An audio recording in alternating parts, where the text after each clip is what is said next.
You ever have one of those nights where your gut knows something's off before your brain can catch up? That was me.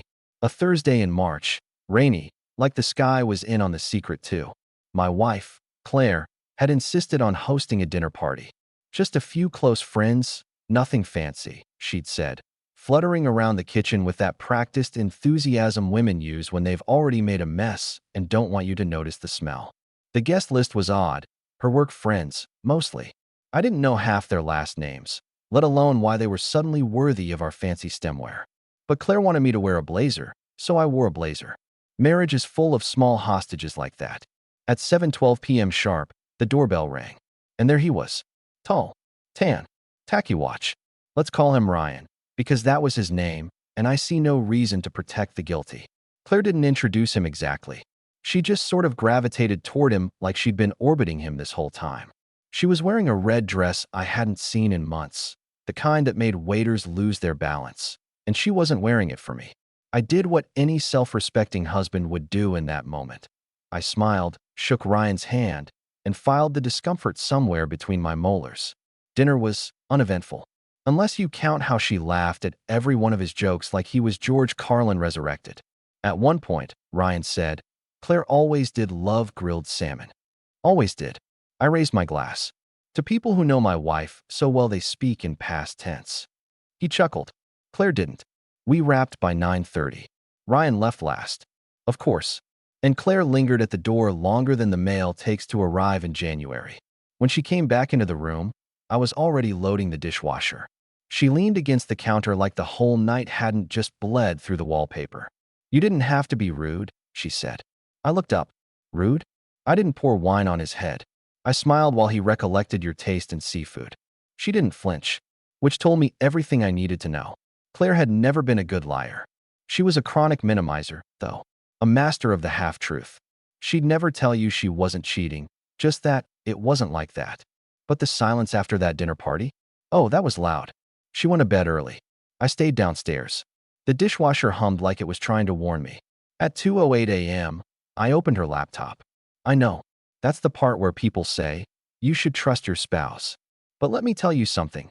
Trust doesn't mean ignoring the fire because your house hasn't burned down yet. I typed in her password, my birthday, which felt ironic, and opened her browser history. Emails. Drafts. Not sent. Just saved. One stood out. If he finds out, it's over. But I can't stop thinking about your hands. So yeah, I found out. But here's the part she didn't know. Claire may have thought she was the only one who could keep secrets in this marriage. But I had one of my own. A big one. And I had no intention of telling her. Not yet. Let me tell you something about being married for 11 years. You get good at spotting patterns. Claire's infidelity didn't blindside me. It confirmed a suspicion I'd been politely ignoring for about 6 months. So, months before that dinner party, when her Pilates classes turned into night meetings, I decided to stop playing defense and start doing something radical, paying attention. That's when I bought the burner phone. Not because I was cheating. Please. I still carried Claire's old target list in my wallet. No. I needed a way to investigate without alerting the queen of suspicion. Claire could sniff out a vibe shift like a bloodhound with an English degree. The burner became my command center. I installed a GPS app, subtle, quiet, entirely legal if you check yes in all the privacy agreement boxes no one reads. I tucked a tracker into the lining of her gym bag. The thing had a 2-week battery life and a signal range better than my actual marriage. The first time she went to yoga, she was at the Devonshire Hotel. Classy place. Real swanky. The valet out front wore gloves. Claire hates valet. Strike one. The next week, she worked late. And my little tracker? It showed her at a midtown restaurant. Candlelight. Reservation only. French menu. I zoomed in on the location tag, cross-referenced it with her texts. Nothing matched. She wasn't just cheating. She was putting in effort. Strike two. So by the time I found that draft email about his hands, I wasn't shocked. I was calibrated. Still, I didn't confront her. Not yet. See, most guys throw the first punch. I wait for the bell to ring. Instead, I kept smiling. I kissed her cheek every morning like I hadn't seen that hotel receipt in her purse. I massaged her shoulders like I hadn't found the red lace bra she hadn't worn for me in over a year. I even offered to fix her favorite blender, because what's more romantic than weaponizing patience? But behind the scenes, I was building a file. Photos, timestamps, emails, bank statements. One day, I even followed her. Stayed 2 cars behind like a low-budget spy movie. She met him at a park bench. Ryan. Again. I watched from across the street as she tucked her hair behind her ear and gave him the same look she used to give me before she wanted to redecorate the living room. Her hand was on his thigh. She kissed him. Not a cheek kiss. Not even a let's be bad kiss. No. This was a we're already doing wrong but it feels right kiss. And I didn't flinch. I just took the photo. Then I turned around and got back in my car. You see, Claire thought she was in control. That she was leading some clandestine affair while her sweet, predictable husband folded laundry upstairs and asked if she wanted almond milk or oat. She didn't know I was already 3 steps ahead. And I hadn't even started my favorite part yet, the setup. Because if you're going to get betrayed, you might as well turn it into a chess game. And my next move? Oh, it was brutal. So here's the thing about revenge. It only works if they never see it coming. And Claire? She was too busy deleting texts and reapplying lipstick to realize she was walking straight into a trap I'd been designing with the precision of a Swiss watchmaker. Let me walk you through it. I started by getting friendly with her HR department. See, Claire worked in marketing for a mid-sized firm where the office drama was usually limited to stolen yogurt and printer jams. But one quick glance at her company's code of conduct told me one very useful thing. Supervisors sleeping with subordinates? Grounds for immediate dismissal. Guess who Ryan was? That's right, regional director. Her boss. So I waited. In the meantime, I upgraded my documentation game. Recorded a couple of phone calls she made in the backyard. Thank you, Bluetooth baby monitor. One in particular stood out. Claire, laughing, if he ever finds out, I'll just cry. You know how soft he gets when I cry. It was a short call, but it said everything. I saved the audio. Titled it, crocodile_tears.mp3. Then came the anniversary. 11 years of holy matrimony. She forgot, of course. Said work was crazy. No big deal. I had a plan. I booked us a weekend at a mountain cabin. Remote. Private. No cell service. I sold it as a fresh start kind of trip. She hesitated. Probably didn't want to leave Ryan unattended, but guilt won out. And off we went. Now this cabin, it had cameras. Not the creepy kind. The home security for insurance purposes kind. I made that very clear when we got there. Don't want raccoons messing with the doors, I said, deadpan.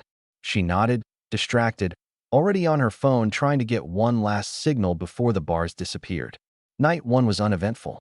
She played along. Made pasta. We even slow danced in the living room, barefoot, to an old playlist she forgot I remembered. Night 2. That's when she cracked. We were sitting on the porch when she started confessing. Not the big stuff. Just the cracks. Do you ever feel like we missed out? She asked, swirling wine like she thought this was a movie.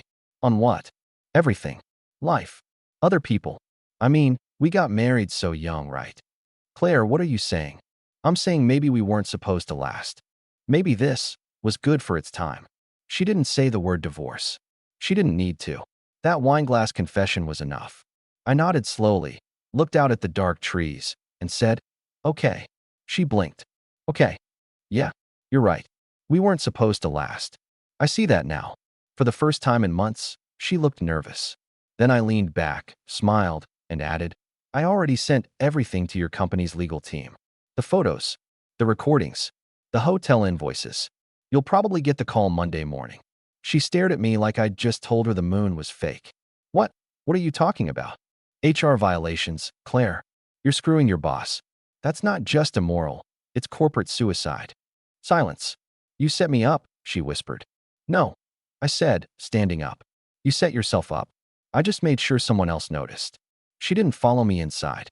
She just sat there, stunned, while the wind blew her hair into the last perfect image of the woman who thought she had me beat. That was just a taste. The main course was still cooking. Claire didn't come inside that night. She stayed on the porch, wrapped in a fleece blanket, staring into the dark like she could somehow undo the last 10 minutes with sheer willpower. I slept like a man who'd just taken a stone out of his shoe after carrying it for miles. In the morning, she was polite. Not apologetic, polite. Do we really have to do this? She asked over coffee. We already did, I said. You just didn't know it. She chewed her lip. That was her tell. Always had been. Whenever she was cornered, her mouth would betray her before the lies even started forming. That morning, she looked like she was trying to chew through the cup. I packed our things. She didn't speak during the drive down the mountain, which was a shame, really. I was hoping for one of her "you took this too far" monologues. But she must have realized she was playing checkers on a chessboard I'd built in my sleep. By Monday, I was already back at work, sipping mediocre office coffee when I got the call from Claire's best friend, Lisa. "She's not answering me," Lisa whispered, like we were conspiring. "Is she okay?" "Oh, she's fine," I replied. "Just adjusting." Adjusting was one way to put it. I'd sent the HR package Friday night. Claire didn't know, of course, that I'd CC'd Ryan's wife too. Yeah, he was married. Corporate Romeo had a family portrait on Facebook that Claire apparently never scrolled far enough to see. That email? It was beautiful. It had attachments, timestamps, even a friendly subject line. "For your awareness, possible ethics issue. Professional. Respectful." The kind of email that doesn't scream revenge, it simply holds up a mirror. By Tuesday, Claire was unemployed. She came home early, face pale, keys clinking in her shaking hands. "They called it a conflict of interest," she said, dropping her bag like it weighed 100 pounds. "No kidding," I replied, not looking up from my book. She stood there for a while, like she wanted me to throw her a lifeline. But I wasn't in the business of saving people who set fires for fun. Later that night, she asked, "How long have you known?" "About 6 months." "And you waited?" "Patience isn't weakness, Claire. It's strategy." She didn't respond, just nodded once, like she'd finally met the version of me she thought only existed in theory. The version who noticed things. The version who didn't flinch. You see, Claire always mistook my quiet for softness. She thought being the dependable husband meant I was incapable of letting go. What she didn't realize was that being dependable meant I was never reactionary. I processed. I planned. I executed. And now it was time for phase 2. I'd already contacted a lawyer. Not a loud, billboard-type guy. This one was discreet, surgical, and loved things like documentation and timeline clarity. I handed him everything. "You'll walk away clean," he said. "Not just clean," I told him. "I want her to know I walked away on my terms." The divorce papers were ready by Friday. Claire hadn't even unpacked her desk yet. I served her at brunch. Not kidding. She was sitting across from me, trying to make small talk over a frittata, pretending like she hadn't detonated our life with Ryan's cologne still clinging to her skin. The waiter came by with a manila envelope on a tray. She opened it. She didn't cry.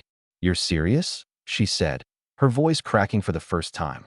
"I've never been more serious about anything," I said, sipping my coffee. She flipped through the pages like maybe they'd spell out a joke at the end. "You're really doing this?" "You already did." I stood up and dropped a 20 on the table. "Thanks for breakfast," I said. "You're footing your own bill now." By the next week, Claire had moved into a sublet apartment. Ryan wasn't with her.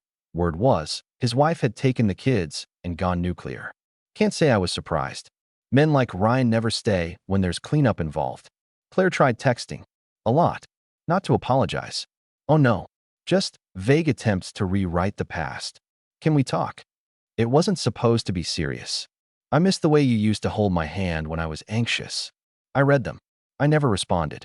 Instead, I posted a single photo on social media. Me at a ball game with my brother, smiling, laughing, looking like a man who'd lost 130 pounds of dead emotional weight. Claire messaged that night. "I saw your picture.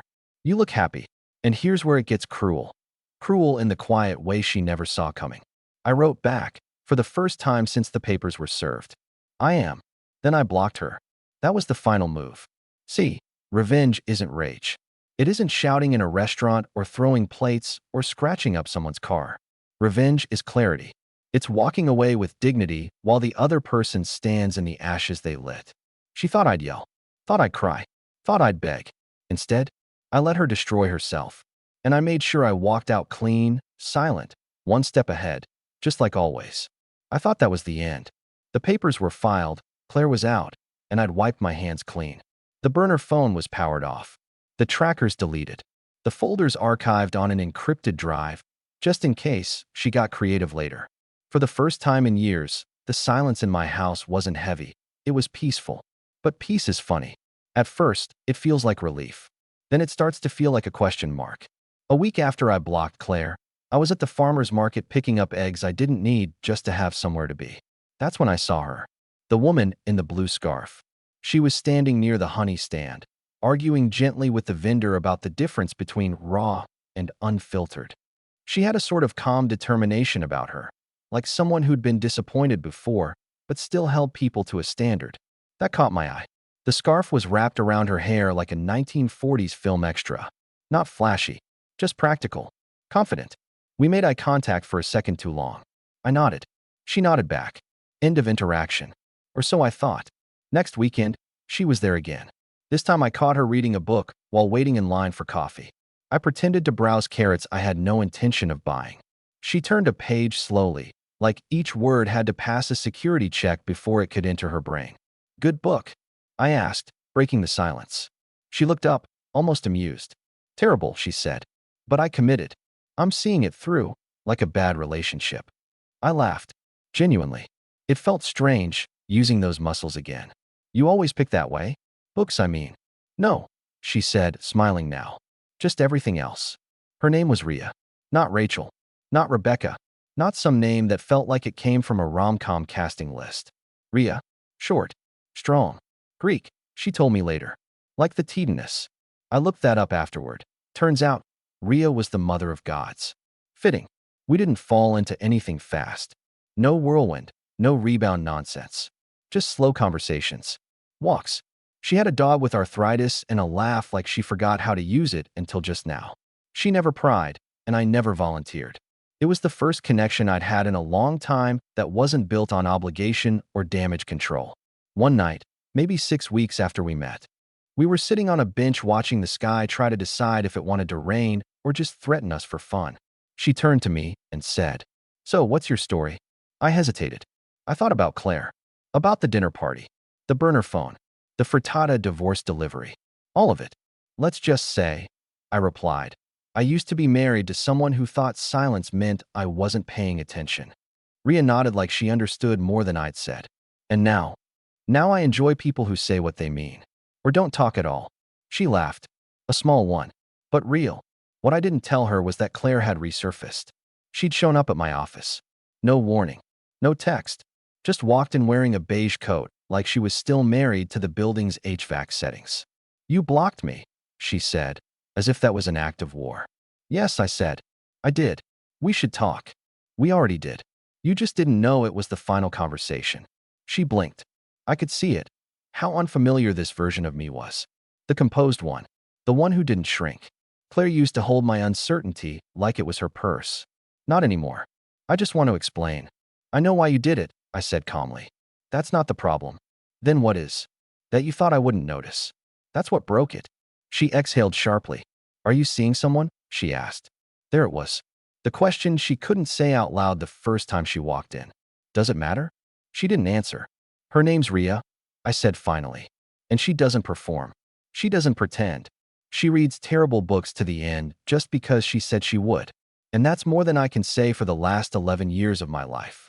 Claire looked down. Just for a second. You never talked like this before, she said. You never listened before. She left without another word. That was the last time I saw her. There was no big scene. No final I made a mistake. Because that would have meant admitting she'd miscalculated the man I was becoming. And the truth was, I liked who I was becoming. Rhea and I kept meeting every weekend.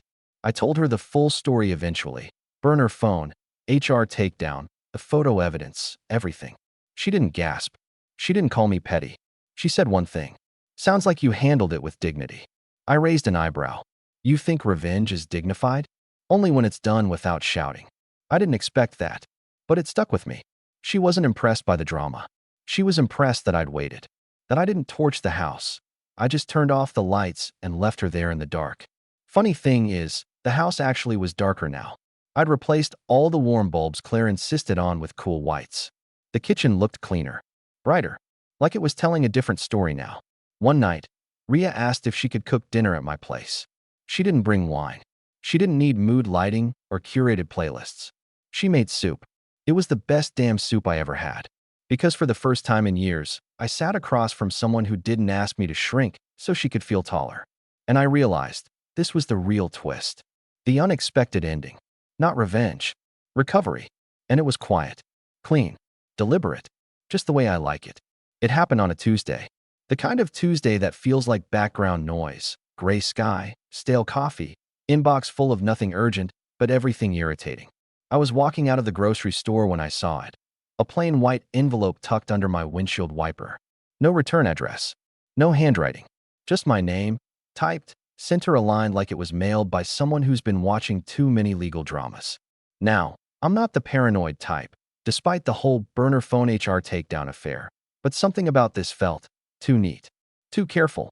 I stood there for a moment, keys in hand, watching the parking lot like it might confess. It didn't. I got in the car, locked the doors, habit, and opened it. Inside, one photo. Claire, sitting at a table. Same cafe where I'd taken Ria just 2 weeks ago. Across from her, Ria. No timestamp. No context. Just the two of them. Together. Talking. Claire was leaning in. Ria was smiling, but not that kind of smile. The kind that says, I'm listening, but not believing a damn word you're saying. I stared at it. For way too long. A dozen thoughts hit at once. Why were they meeting? How did they even meet? What was Claire telling her? What did Ria say back? And then the real question, why did neither of them tell me? Now, a younger version of me might have driven straight to Ria's apartment. Or called her. Demanded answers. Maybe even yelled. But the man I am now? The man Claire didn't see coming? I didn't react. I waited. That night, Ria texted. Can we talk? Tomorrow? No context. Just that. I replied. Sure. My place. 7. She was early. Always was. Knocked like she wasn't sure if I'd open the door. I did. She walked in wearing a blue raincoat, hair still damp at the edges. No umbrella. Probably walked in the rain on purpose. She always liked storms. She didn't sit. Just stood in the entryway, holding a tote bag like it was a confession. You saw it, didn't you? She asked. I said nothing. Just nodded once. She reached out to me. Ria continued. Said she wanted to warn me. I raised an eyebrow. Warn you about what? About you. That hung in the air longer than I liked. And you met with her anyway? I did. Why? She hesitated. Not because she was lying. Ria never lied. But because she was choosing her words like each one had to pass through customs. Because I wanted to know what kind of woman you married. I stared at her for a beat. And she's not the villain I expected. But she's not the victim she thinks she is, either. That was a curveball. I folded my arms. What did she say? She told me you orchestrated everything. That you humiliated her. That you took it too far. I couldn't help it. I laughed. And did you believe her? Ria shook her head. No. I just wanted to hear it from her mouth. So what now? I asked. I don't know, she said honestly. I thought it might be smart to step back. To give you space. But then I realized. I didn't want to make decisions based on Claire's ghost. She finally sat down. The tote bag landed on the floor with a soft thud. Then she looked at me like she was trying to see past my skin. Here's the part that stuck with me, she said. She told me you're dangerous when you're calm. I smiled without meaning to. That's probably the most honest thing she's ever said. She said she used to think you were weak. But really, you were just dormant. Dormant. The word hit harder than I expected. Because that's exactly what I had been. Dormant. Waiting. Watching. And when I finally moved, I didn't stomp. I pivoted. Cleanly. Efficiently. Do you think I'm dangerous? I asked her. She didn't answer right away. Then, I think you're precise. And people aren't used to that. Most men swing wild when they're angry. You? You sharpen your knife for months and then cut the rope without blinking. You think that makes me a threat? No, she said. I think it makes you deliberate. And maybe that's why I'm still here. We sat in silence for a while. Rain tapping against the windows like a reminder that the world still moved on, even when people sat frozen in their own kitchen. Finally, I asked, are you scared of me now? She looked at me, unflinching. No, but I think I respect you more. That surprised me. She stood up, walked to the window, looked out at the rain. Whatever Claire wanted from that meeting, she didn't get it. I made sure of that. And what do you want? I asked. Time. And honesty. In that order. I nodded. Then take both. She smiled, but it was guarded. You know, she said, picking up her bag. Most people go their whole lives without learning who their spouse really is. You learned. And you used it. I didn't start the war, I said. I just ended it on my feet. Ria didn't argue. She just opened the door. Next time someone leaves an envelope on your car, Maybe just call me before the spiral starts. I smirked. I didn't spiral. I observed. Exactly, she said. And that's what makes you interesting. She left, and I stood there, watching the rain fade into mist. I thought revenge was the ending. But maybe, just maybe, it was the prologue. Because now, someone else was watching me. And whoever left that envelope. They weren't done. 3 days later, a second envelope arrived. Not on the windshield this time. This one was mailed.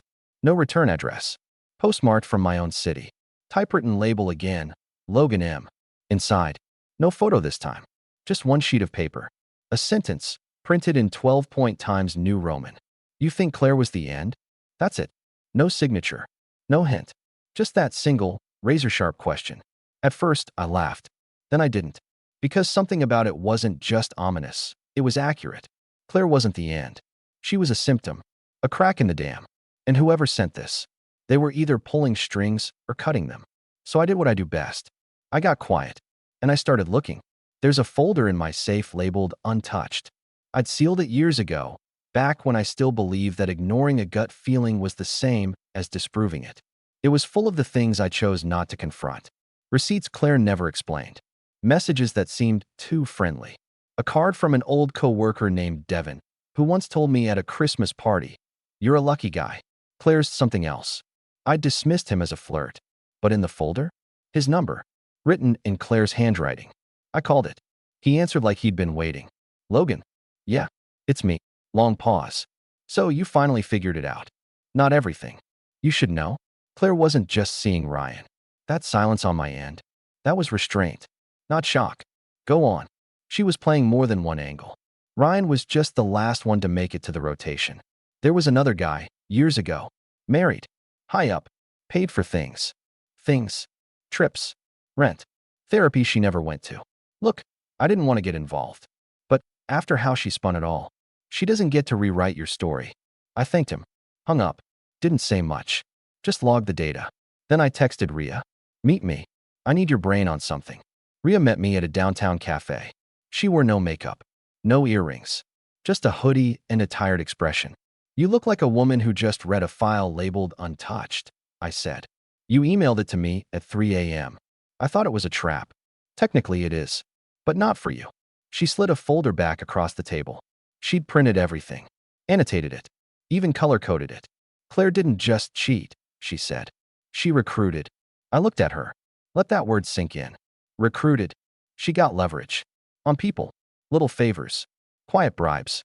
Emotional blackmail dressed up as vulnerability. Honestly, it's impressive in a very illegal kind of way.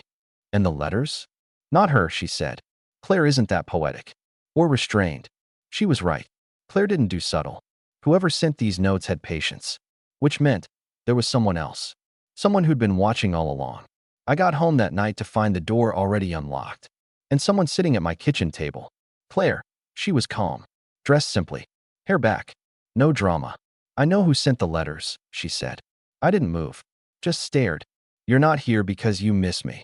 "No," she said. "I'm here because they're targeting me next." Now that, I didn't see coming. "Who is it?" I asked. "Rhea," she said. I laughed. Not because it was funny, but because it was so perfectly Claire to accuse the only decent woman I'd met in years. "No," she said quickly. "Not because she's evil. Because she was hired." I froze. Claire slid an envelope across the table. Inside, Rhea's name. A bank transfer. A date, 3 weeks before I met her. "She was hired to get close to you," Claire said. "By someone I used to work with. The one who covered up the Ryan thing. He wanted to bury me, and you were the shovel." I didn't believe it. I couldn't. But the transfer? It was real. Claire stood. "Ask her. She'll tell you the truth. Or she won't. Either way, now you're the one who got played." She left. And I stood there. Cold. Still. For the first time in this entire story, I didn't know what move to make. Because if Claire was lying, fine. I've handled worse. But if she was telling the truth, then Rhea, the calm, clever, scarf-wearing woman who taught me how to heal. She was the final betrayal. And the cruelest revenge might not be the one I planned. It might be the one I never saw coming.